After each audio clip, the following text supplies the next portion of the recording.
Hello everybody, have a great video for you. So we're going to do an update on a piece that was already done.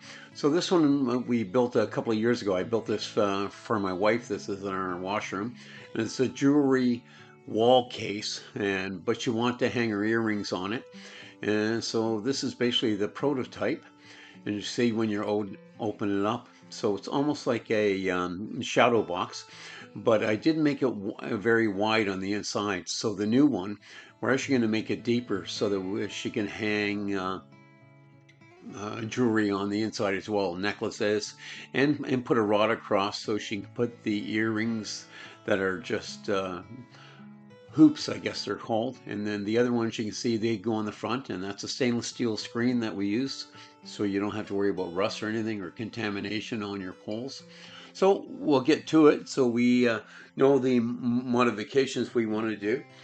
I want to do it out of fur, and I like to recycle stuff. So we have a lot of door jambs that we have in the area, and they're fur. So what I do is I resaw them, and I can saw them up for this project. So this will be the first face frame, and then I have a 1x6 of fur as well. Cut that down in size, and this will be the carcass. So that's the base framework. And I'm just running it through my sander here. Fur is an indigenous material in our area. I'm in the Northwest, so it's readily available, and I'm trying to do an edge grain.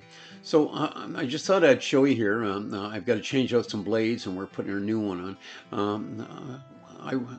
I have a commercial shop, so every time we change a blade, we always make sure that we clean them. We never put a dirty blade back on a tool or the saw again. So if you're having problems with your blades burning your wood or not cutting right, or you seem that they're getting dull too fast, clean them. All the blades when they go back on a saw should be that shiny and clean. There's nothing built up on the teeth or the cutting edges, and you'll get probably 10 times as long out of your blades because they're not burning. So here I'm just cutting a channel, and our blades are 1/8 of an inch wide. They're industrial blades. So I'm going 3/4 of an inch deep, and this is the style and rail. Or the face framework. It's not style and rail. I'm going to use a miter, and I'm going to miter this door frame. So this would be the front of the jewelry box, and I'm just running a channel all the way down the center, and then I'll cut them to size. And I've sanded them all off around the edges, gave them a radius.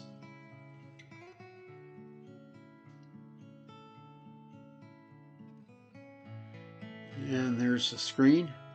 Like I said, so this is a 1/8 hole pattern or square pattern, and stainless steel screen. I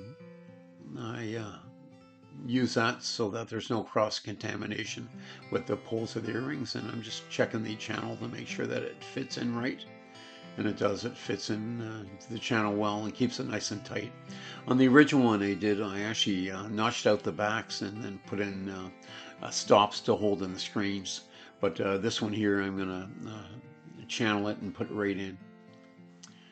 And here I'm just cutting out the notch for the back. So there we are. We have the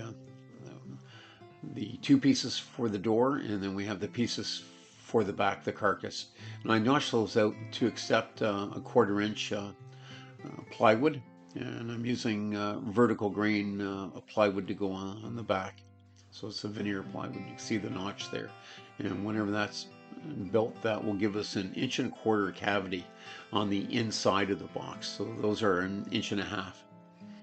There's my framework and everything, so I'll pre-sand everything before I cut it. It's easier to sand everything in long lengths, and I'll sand this to about 180, and then once I do all my cuts and everything, I'll give it another sand at 220.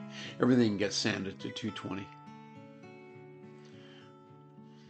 And when you're using a orbital sander like this, if you have stock of the same size, it's always good to lay them up side by side so you don't get tilting of the sander, and you don't get unwanted roundovers on the edge.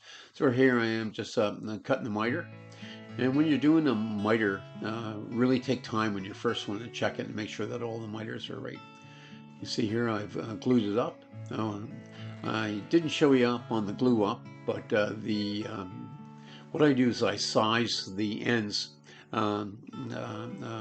Miter joints aren't very strong, so what I do is I size it with glue, wait for about an hour, and then we glue it again, and then this has been set overnight, and so it's all glued up now, and then I'll take it to the saw, and we'll be putting spleens in here. So across the corner I'll be putting in maple spleens, and they're 1/8 of an inch thick by 1 1/4, and just checking the back panel, and you can see that I've made it a little bit deeper. It's a little deeper in the frame. It's about 1/8 of an inch deeper, and that's so if there's a bone in the wall or anything, I don't have to worry about it actually pushing it away from the wall. And that just shows you the miters.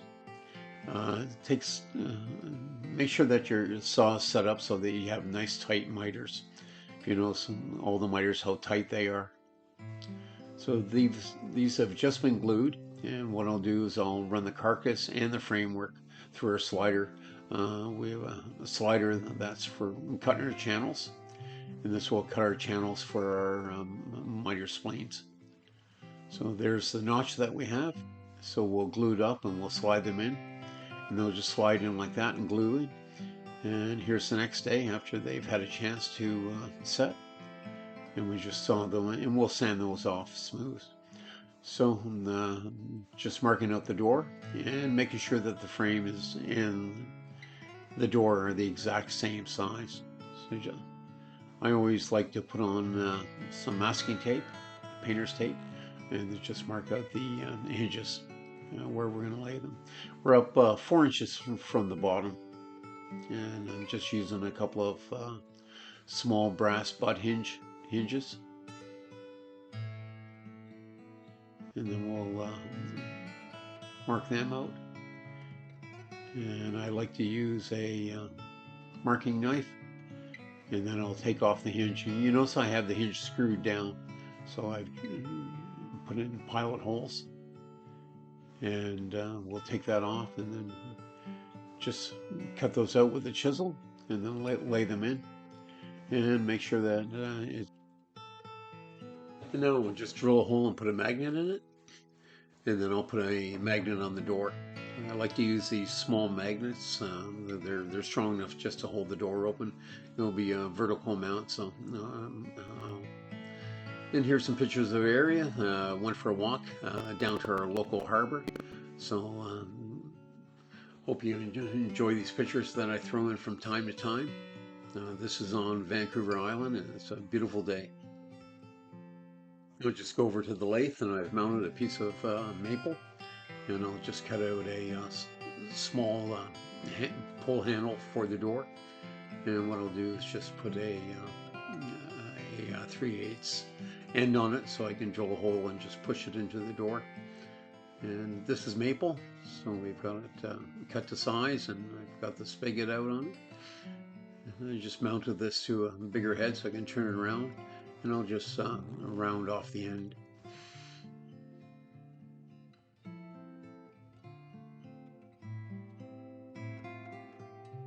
My chisels need to be sharpened, but just give it a sand over, and then I'll just cut it. So there it is there. Nice little piece of maple, and I can drill a hole in the door, and that just pops right in.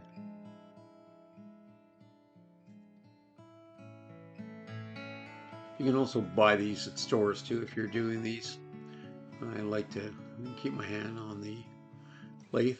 Just spraying these, so I've used a sanding sealer and everything, and then I top coat it in semi-gloss lacquer. So you can see we've added some brass L hooks. These aren't the full round, these are just an L hook, so it's easy to get off and on. A 5/16 piece of doweling and a small shelf there. And you can notice on the inside it's an 1.25 inch deep now. And there's the door and that beautiful edge grain fur. So here it is in our washroom. You can see the older one behind it and the new one in front. So we'll be changing that out and hanging it to the wall.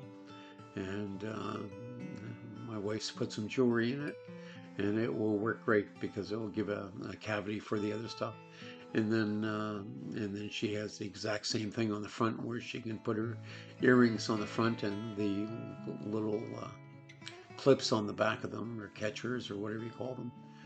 And I think the important thing about this project is, if you can, use stainless steel screen, and this is 1/8 grid.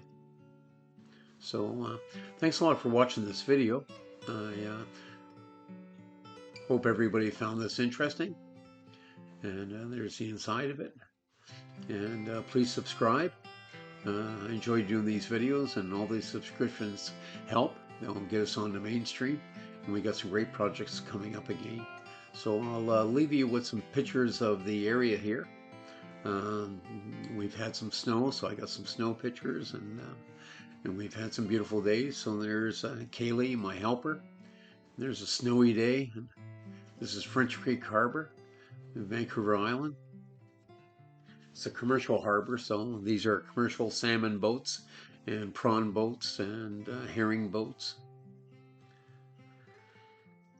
And it's just great to see the snow on the water.